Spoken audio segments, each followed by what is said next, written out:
英語聞き流し10分間、名作リスニング。英語テキストと MP3 ダウンロード、その他の物語は、ホームページよりご利用いただけます。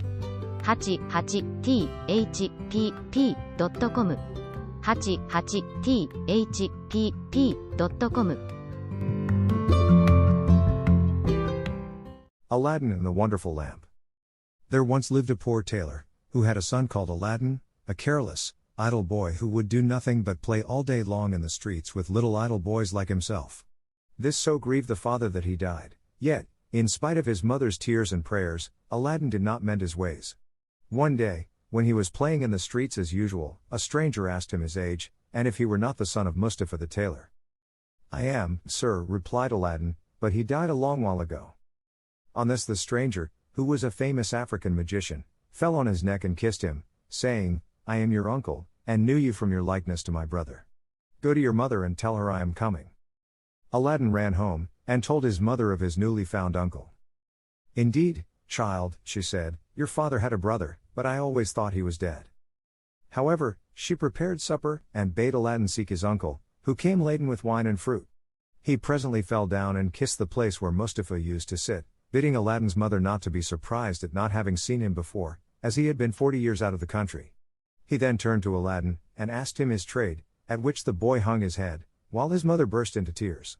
On learning that Aladdin was idle and would learn no trade, he offered to take a shop for him and stock it with merchandise.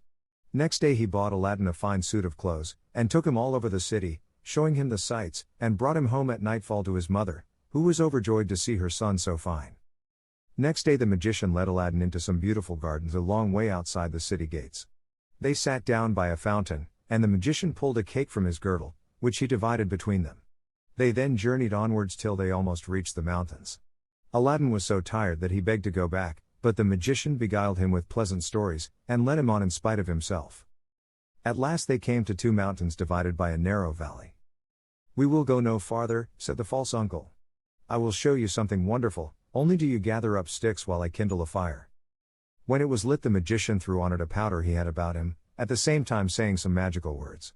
The earth trembled a little and opened in front of them, disclosing a square flat stone with a brass ring in the middle to raise it by. Aladdin tried to run away, but the magician caught him and gave him a blow that knocked him down. "What have I done, uncle?" he said piteously, whereupon the magician said more kindly, "Fear nothing, but obey me. Beneath this stone lies a treasure which is to be yours, and no one else may touch it, so you must do exactly as I tell you." At the word treasure, Aladdin forgot his fears, and grasped the ring as he was told, saying the names of his father and grandfather. The stone came up quite easily and some steps appeared. "Go down," said the magician. "At the foot of those steps you will find an open door leading into 3 large halls. Tuck up your gown and go through them without touching anything, or you will die instantly. These halls lead into a garden of fine fruit trees. Walk until you come to a niche in a terrace where stands a lighted lamp. Pour out the oil it contains and bring it to me." He drew a ring from his finger and gave it to Aladdin, bidding him prosper. Aladdin found everything as the magician had said, gathered some fruit off the trees, and, having got the lamp, arrived at the mouth of the cave. The magician cried out in a great hurry, "Make haste and give me the lamp." This Aladdin refused to do until he was out of the cave. The magician flew into a terrible passion, and throwing some more powder on the fire, he said something, and the stone rolled back into its place. The magician left Persia forever, which plainly showed that he was no uncle of Aladdin's, but a cunning magician who had read in his magic books of a wonderful lamp, which would make him the most powerful man in the world. Though he alone knew where to find it, he could only receive it from the hand of another. He had picked out the foolish Aladdin for this purpose, intending to get the lamp and kill him afterwards. For 2 days Aladdin remained in the dark, crying and lamenting. At last he clasped his hands in prayer, and in so doing rubbed the ring, which the magician had forgotten to take from him. Immediately an enormous and frightful genie rose out of the earth, saying, "What wouldst thou with me? I am the slave of the ring, and will obey thee in all things." Aladdin fearlessly replied, "Deliver me from this place." Whereupon the earth opened, and he found himself outside. As soon as his eyes could bear the light he went home, but fainted on the threshold. When he came to himself he told his mother what had passed, and showed her the lamp and the fruits he had gathered in the garden, which were in reality precious stones. He then asked for some food. "Alas, child," she said, "I have nothing in the house, but I have spun a little cotton and will go and sell it." Aladdin bade her keep her cotton, for he would sell the lamp instead. As it was very dirty, she began to rub it, that it might fetch a higher price. Instantly a hideous genie appeared, and asked what she would have. She fainted away, but Aladdin, snatching the lamp, said boldly, "Fetch me something to eat." The genie returned with a silver bowl, 12 silver plates containing rich meats, 2 silver cups, and 2 bottles of wine. Aladdin's mother, when she came to herself, said, "Whence comes this splendid feast?" "Ask not, but eat," replied Aladdin. So they sat at breakfast till it was dinner time, and Aladdin told his mother about the lamp. She begged him to sell it, and have nothing to do with devils. "No," said Aladdin, "since chance has made us aware of its virtues, we will use it and the ring likewise, which I shall always wear on my finger." When they had eaten all the genie had brought, Aladdin sold one of the silver plates, and so on till none were left. He then had recourse to the genie, who gave him another set of plates, and thus they lived for many years. One day Aladdin heard an order from the Sultan proclaimed that everyone was to stay at home and close his shutters while the princess, his daughter, went to and from the bath. Aladdin was seized by a desire to see her face, which was very difficult, as she always went veiled. He hid himself behind the door of the bath, and peeped through a chink. The princess lifted her veil as she went in, and looked so beautiful that Aladdin fell in love with her at first sight. He went home so changed that his mother was frightened. He told her he loved the princess so deeply that he could not live without her, and meant to ask her in marriage of her father. His mother, on hearing this, burst out laughing, but Aladdin at last prevailed upon her to go before the Sultan and carry his request. She fetched a napkin and laid in it the magic fruits from the enchanted garden, which sparkled and shone like the most beautiful jewels. She took these with her to please the Sultan, and set out, trusting in the lamp. The Grand Vizier and the Lords of Council had just gone in as she entered the hall and placed herself in front of the Sultan. He, however, took no notice of her. She went every day for a week, and stood in the same place. When the council broke up on the 6th day, the Sultan said to his vizier, "I see a certain woman in the audience chamber every day carrying something in a napkin. Call her next time, that I may find out what she wants." Next day, at a sign from the vizier, she went up to the foot of the throne and remained kneeling till the Sultan said to her, "Rise, good woman, and tell me what you want." She hesitated, so the Sultan sent away all but the vizier, and bade her speak freely, promising to forgive her beforehand for anything she might say. She then told him of her son's violent love for the princess. "I prayed him to forget her," she said, "but in vain. He threatened to do some desperate deed if I refused to go and ask your majesty for the hand of the princess. Now I pray you to forgive not me alone, but my son Aladdin."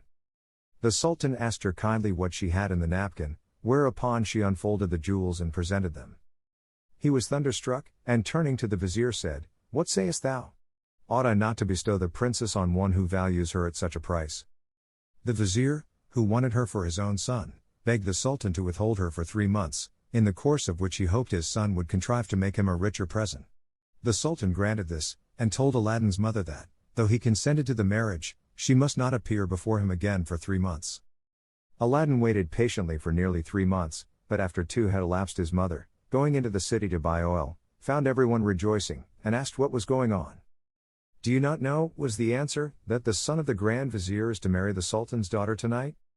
Breathless, she ran and told Aladdin, who was overwhelmed at first, but presently bethought him of the lamp. He rubbed it, and the genie appeared, saying, "What is thy will?" Aladdin replied, "The Sultan, as thou knowest, has broken his promise to me, and the vizier's son is to have the princess. My command is that tonight you bring hither the bride and bridegroom." "Master, I obey," said the genie. Aladdin then went to his chamber, where, sure enough, at midnight the genie transported the bed containing the vizier's son and the princess. "Take this new married man," he said, "and put him outside in the cold, and return at daybreak." Whereupon the genie took the vizier's son out of bed, leaving Aladdin with the princess. "Fear nothing," Aladdin said to her, "you are my wife, promised to me by your unjust father, and no harm shall come to you." The princess was too frightened to speak, and passed the most miserable night of her life, while Aladdin lay down beside her and slept soundly. At the appointed hour the genie fetched in the shivering bridegroom, laid him in his place, and transported the bed back to the palace. Presently the Sultan came to wish his daughter good morning. The unhappy vizier's son jumped up and hid himself, while the princess would not say a word, and was very sorrowful. The Sultan sent her mother to her, who said, "How comes it, child, that you will not speak to your father? What has happened?" The princess sighed deeply, and at last told her mother how, during the night, the bed had been carried into some strange house, and what had passed there. Her mother did not believe her in the least, but bade her rise and consider it an idle dream. The following night exactly the same thing happened, and next morning, on the princess's refusing to speak, the Sultan threatened to cut off her head. She then confessed all, bidding him ask the vizier's son if it were not so. The Sultan told the vizier to ask his son, who owned the truth, adding that, dearly as he loved the princess, he had rather die than go through another such fearful night, and wished to be separated from her. His wish was granted, and there was an end of feasting and rejoicing. When the 3 months were over, Aladdin sent his mother to remind the Sultan of his promise. She stood in the same place as before, and the Sultan, who had forgotten Aladdin, at once remembered him, and sent for her. On seeing her poverty, the Sultan felt less inclined than ever to keep his word, and asked the vizier's advice, who counseled him to set so high a value on the princess that no man living could come up to it. The Sultan then turned to Aladdin's mother, saying, "Good woman, a sultan must remember his promises, and I will remember mine, but your son must first send me 40 basins of gold brimful of jewels, carried by 40 black slaves, led by as many white ones, splendidly dressed. Tell him that I await his answer." The mother of Aladdin bowed low and went home, thinking all was lost. She gave Aladdin the message, adding, "He may wait long enough for your answer." "Not so long, mother, as you think," her son replied. "I would do a great deal more than that for the princess." He summoned the genie, and in a few moments the 80 slaves arrived, and filled up the small house and garden. Aladdin made them set out to the palace, 2 and 2, followed by his mother. They were so richly dressed, with such splendid jewels in their girdles, that everyone crowded to see them and the basins of gold they carried on their heads. They entered the palace, and, after kneeling before the Sultan, stood in a half-circle round the throne with their arms crossed, while Aladdin's mother presented them to the Sultan. He hesitated no longer, but said, "Good woman, return and tell your son that I wait for him with open arms." She lost no time in telling Aladdin, bidding him make haste. But Aladdin first called the genie. "I want a scented bath," he said, "a richly embroidered habit, a horse surpassing the Sultan's, and 20 slaves to attend me. Besides this, 6 slaves, beautifully dressed, to wait on my mother, and lastly, 10,000 pieces of gold in 10 purses." No sooner said than done. Aladdin mounted his horse and passed through the streets, the slaves strewing gold as they went. Those who had played with him in his childhood knew him not, he had grown so handsome. When the Sultan saw him, he came down from his throne, embraced him, and led him into a hall where a feast was spread, intending to marry him to the princess that very day. But Aladdin refused, saying, "I must build a palace fit for her," and took his leave. Once home, he said to the genie, "Build me a palace of the finest marble, set with jasper, agate, and other precious stones. In the middle you shall build me a large hall with a dome, its 4 walls of massy gold and silver, each side having 6 windows, whose lattices, all except one, which is to be left unfinished, must be set with diamonds and rubies. There must be stables and horses and grooms and slaves, go and see about it."